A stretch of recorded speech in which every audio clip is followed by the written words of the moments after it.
What if one of the most famous women in history was not actually remembered for who she was, but for the story her enemies wanted the world to believe? When most people hear the name Cleopatra, they picture beauty, seduction, luxury, gold, snakes, and two of Rome's most powerful men falling at her feet. But that image is incomplete. Cleopatra was not simply a queen with legendary charm. She was a political strategist, a skilled negotiator, a linguist, a military leader, and the last ruler of an Egypt that had survived for thousands of years. And when Rome came for her kingdom, she did not surrender quietly. She fought back with intelligence, wealth, alliances, fleets, and a level of political calculation that terrified the most powerful men in the Mediterranean world. This is the real story of Cleopatra VII, the queen who ruled Egypt, challenged Rome, loved Caesar and Mark Antony, and became one of the most misunderstood figures in history.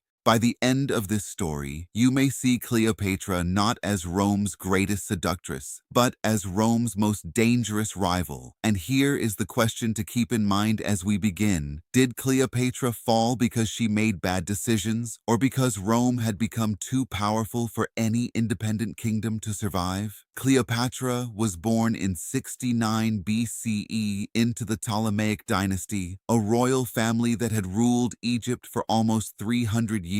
But there is something important many people do not realize. Cleopatra was not ethnically Egyptian in the traditional sense. She belonged to the Ptolemies, a Greek-speaking Macedonian dynasty founded after the death of Alexander the Great.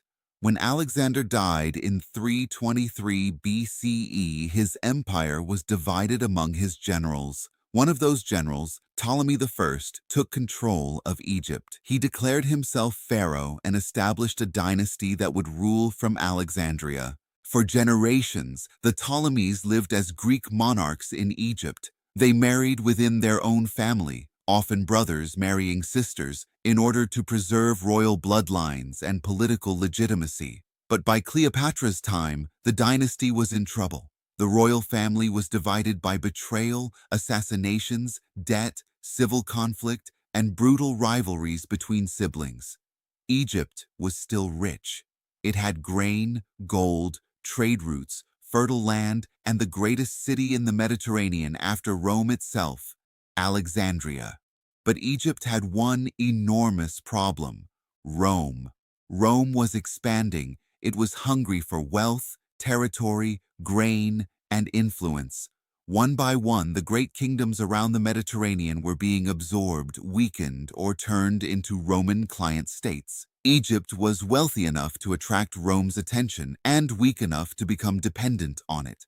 Cleopatra's father, Ptolemy XII, had spent huge amounts of money buying Roman support to keep his throne. He owed his survival to powerful Roman politicians, including Pompey the Great and Julius Caesar. This meant Cleopatra inherited not just a kingdom, she inherited a kingdom standing at the edge of a cliff. When Cleopatra became queen in 51 BCE, she was only around 18 years old. According to Egyptian tradition, she was required to rule alongside her younger brother, Ptolemy XIII. The two were technically married because royal sibling marriage was normal in the Ptolemaic dynasty. But this was not a marriage of love. It was a political arrangement between two teenagers surrounded by powerful advisors, military commanders, courtiers, and palace factions. At first, Cleopatra's name appeared alongside her brother's on official documents, but very quickly it became clear that she did not intend to be a ceremonial queen. Cleopatra wanted to rule. She began issuing documents in her own name. She placed her portrait on coins. She tried to act independently, and unlike many of her Greek ancestors, she made a remarkable political decision. She learned the Egyptian language. Cleopatra was likely the first Ptolemaic ruler to speak Egyptian. That mattered. She understood that Egypt was not just a Greek royal court sitting on top of an ancient civilization. It was a land with its own gods, traditions, priesthoods, and people. Cleopatra presented herself not merely as a Macedonian queen, but as the living continuation of Egypt's pharaonic tradition. To her Egyptian subjects, she appeared as the goddess Isis. To the Greeks of Alexandria, she was a Hellenistic monarch. To Rome, she was a queen with money, ships, grain, and a dangerous ability to think for herself. But her brother's advisors saw her ambition as a threat. Within a few years, Cleopatra was pushed out of Alexandria. She fled Egypt and gathered an army near the eastern border, likely in Syria. Her brother's faction controlled the capital, the palace, and much of the Egyptian military. For Cleopatra, the situation was desperate. She had lost her throne, she had lost her court, she had lost control of Alexandria. And then, by an extraordinary twist of history, Julius Caesar arrived in Egypt. Caesar did not come to Egypt because he was looking for Cleopatra. He came because Rome was in the middle of a civil war. Caesar had defeated his rival, Pompey the Great, at the Battle of Pharsalus. Pompey fled across the Mediterranean, hoping to find safety in Egypt. But when he arrived, the advisors of Ptolemy XIII made a decision they thought would please Caesar. They had Pompey murdered. When Caesar arrived in Alexandria, he was presented with Pompey's severed head. Instead of being grateful, Caesar was horrified. Pompey had been his enemy, but he had also been a Roman consul, a former ally, and the husband of Caesar's daughter. Caesar did not want foreign rulers deciding which Roman leaders lived or died. Caesar now had a reason to intervene in Egypt's royal conflict. And Cleopatra saw her opportunity. According to the famous story, Cleopatra had herself smuggled into Caesar's quarters hidden in bedding or a sack. Later writers popularized the dramatic version of her being rolled inside a carpet, but the exact details are uncertain. What is certain is that Cleopatra managed to reach Caesar privately, and when she did, she changed the entire political situation. Cleopatra was 21. Caesar was around 52. Their relationship has been romanticized for centuries, but it was also deeply political. Caesar needed stability in Egypt. Rome depended heavily on Egyptian grain, and Caesar did not want a civil war in Alexandria. Cleopatra needed a powerful protector to help her reclaim the throne. They were useful to one another. Caesar declared that Cleopatra and Ptolemy XIII should rule jointly, according to the wishes of Cleopatra's father. But Ptolemy's supporters were not going to accept this. Alexandria exploded into war. Caesar and Cleopatra found themselves trapped in the royal quarter of the city, surrounded by enemy forces. The fighting became so intense that parts of Alexandria were burned. Some ancient sources claim that fires may have damaged sections of the famous Library of Alexandria, though historians still debate the full extent. For months, Caesar fought to survive in a city that was turning against him. Eventually, Roman reinforcements arrived. Ptolemy XIII was defeated. He reportedly drowned in the Nile while trying to escape after the final battle. Cleopatra had won back her throne, but she had won it with Roman help. That victory would define the rest of her life. After the war, Cleopatra became queen again. Officially, she ruled with another younger brother, Ptolemy XIV, but she was clearly the real power in Egypt. Soon afterward, she gave birth to a son. She named him Ptolemy XV Philometor Caesar. History remembers him by another name, Caesarion, Little Caesar. Cleopatra claimed that Caesarion was Julius Caesar's son. Caesar never publicly named Caesarion as his legal heir in Rome, but he did acknowledge Cleopatra's importance enough to invite her to Rome, where she lived in one of his estates outside the city. Imagine the scene. Cleopatra, Queen of Egypt, living near Rome with her young son, Roman senators watching her arrival, whispers spreading through the city. Was Caesar planning to create a monarchy? Would Caesar recognize Caesarion? Would Rome become tied to Egypt through blood?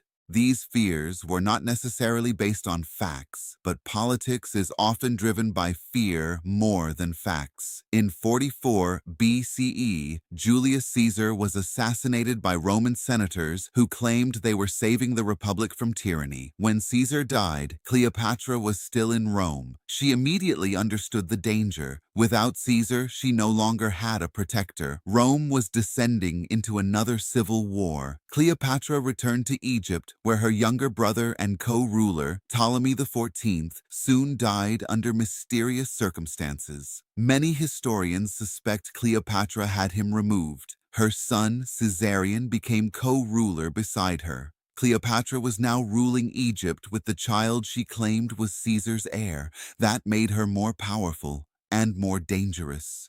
After Caesar's assassination, Rome was divided between different factions. The major players were Mark Antony, Caesar's loyal general, Octavian, Caesar's adopted heir, and Lepidus, another powerful Roman leader. Together, they formed the Second Triumvirate.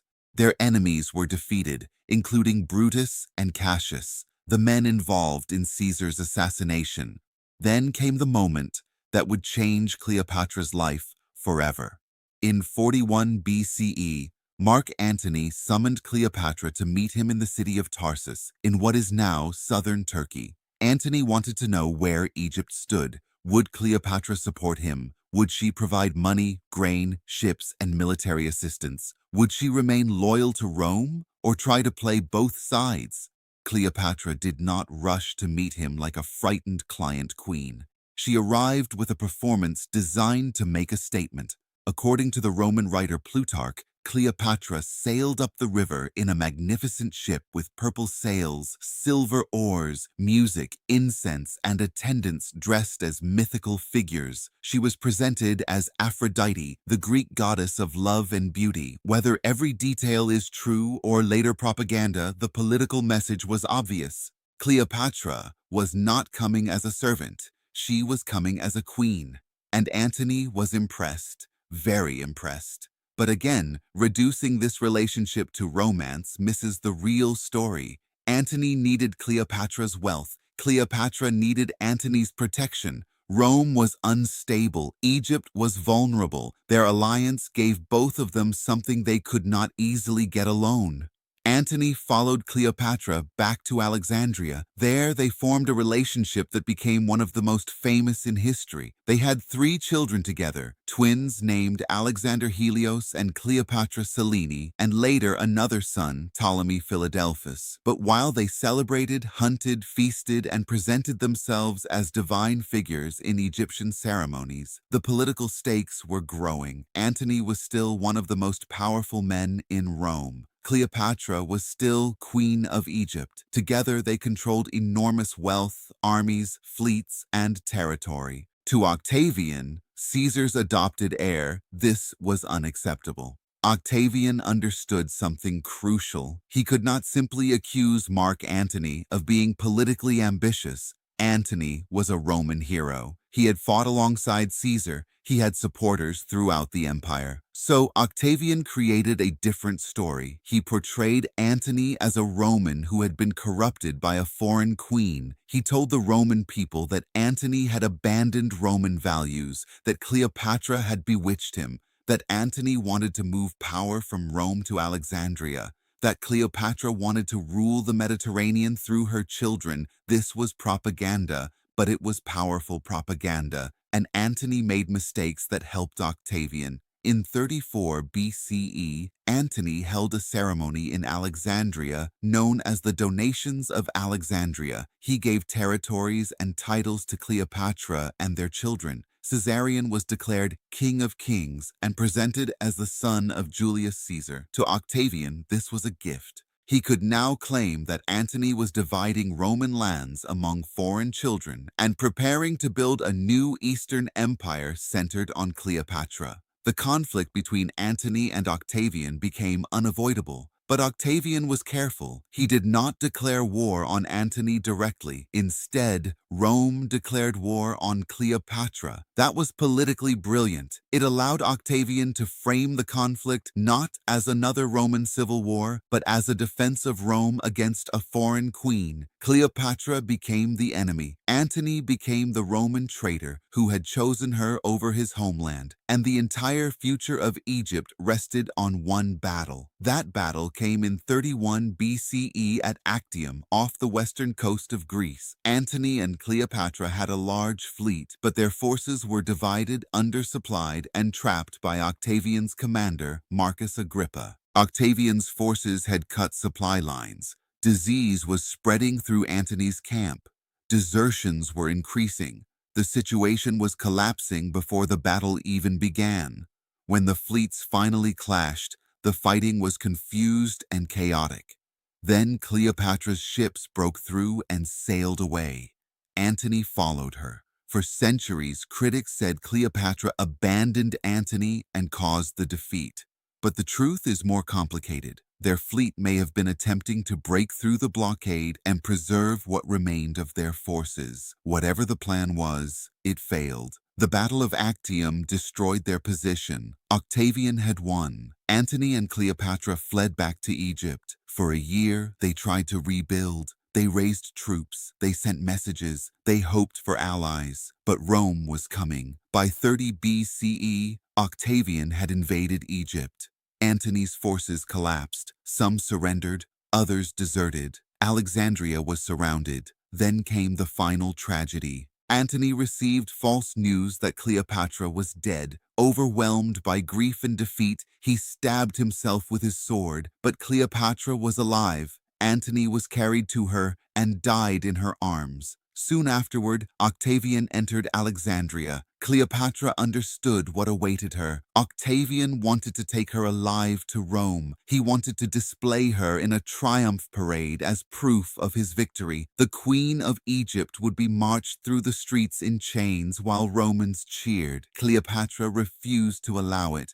She died in August of 30 BCE. The traditional story is that she allowed an asp, a venomous snake, to bite her. But historians do not know exactly how she died. It may have been a snake poison or another method. What we do know is that Cleopatra chose death over humiliation. She was 39 years old. Her son Caesarion was soon captured and executed by Octavian's men. One ancient source attributed a chilling line to Octavian's advisors: "Too many Caesars are not good." With Caesarion dead, the Ptolemaic dynasty ended. Egypt, one of the richest kingdoms in the ancient world, became a Roman province. The age of the pharaohs was over, but Cleopatra's story did not end with her death. In fact, her death created the legend. Octavian became the first Roman emperor, Augustus. He had won the greatest political victory of his life. But to justify that victory, he needed Cleopatra to remain a symbol of danger. Roman propaganda painted her as a seductress, a witch, an Eastern temptress who destroyed noble Roman men. This story was useful because it hid a more uncomfortable truth. Cleopatra was not dangerous because she was beautiful. She was dangerous because she was powerful. She controlled Egypt's wealth. She spoke multiple languages. She understood diplomacy. She formed alliances with Rome's most important leaders. She used intelligence, symbolism, religion, finance, and military power to protect her kingdom.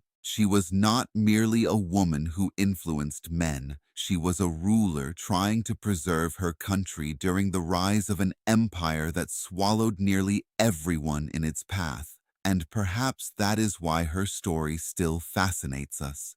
Cleopatra lived in a world where powerful men wrote history. After her death, those men turned her into a warning. But behind the propaganda, behind the beauty myths, behind the snake and the gold and the romance, we find something far more interesting. We find a queen who understood power, a queen who knew that Egypt could not survive by standing alone, a queen who tried to use Rome's own ambition against it, and a queen who came closer than almost anyone to changing the future of the Mediterranean world. So here is the question I want to leave you with. Was Cleopatra a tragic victim of Roman expansion, or was she one of history's boldest political players who simply lost the final battle? Leave your answer in the comments below. And if you enjoyed this story, subscribe for more deep dives into ancient history, lost empires, legendary rulers, and the real stories behind the myths. Because history is never just about what happened. It is about who got to tell the story afterward.